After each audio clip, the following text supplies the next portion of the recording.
The soldier slowly peeked out, nearly getting his head blown off. A sniper was hiding in the attic nearby. He took a deep breath.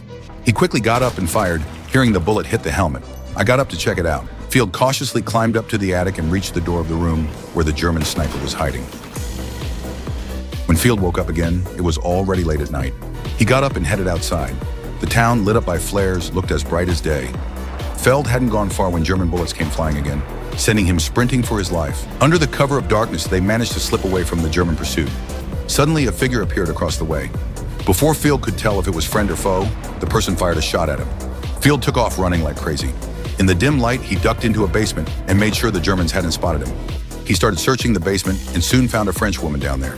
Seeing the woman with a child, Field gave her all his food. In return, she tended to his wound as a thank you.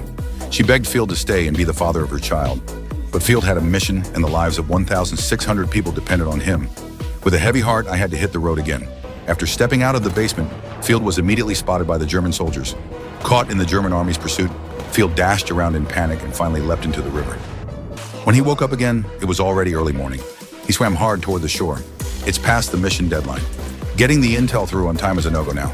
The 1,600-man German unit might be wiped out. As Field was blaming himself, he suddenly heard singing coming from deep within the woods. I followed the singing into the woods and found a military unit taking a break there.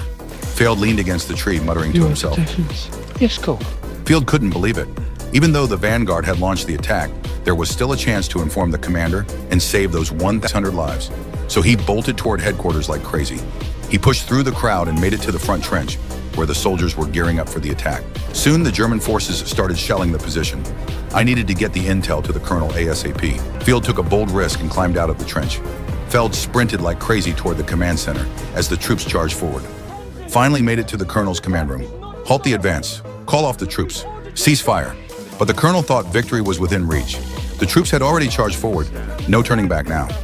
Field pleaded desperately, saying it was a trap the Germans had been setting for months. The colonel finally agreed to read the letter. Stand them down. Yes, sir. Call up the audience. Turn the wounded. Hold the line in case they can. In the end, Field pulled it off and saved over 1,000 soldiers' lives. Then Field moved through the trenches. He made his way to the field hospital in the rear. Now he had one last mission: to find Blake's brother. Handed Blake's belongings over to his brother. After shaking hands with my brother, I said goodbye. Field walked off by himself, his energy drained, feeling even weaker. He aimlessly wandered into the empty wilderness, leaning against a lone tree. Show a photo of your family. He slowly closed his eyes, wishing for world peace and an end to war.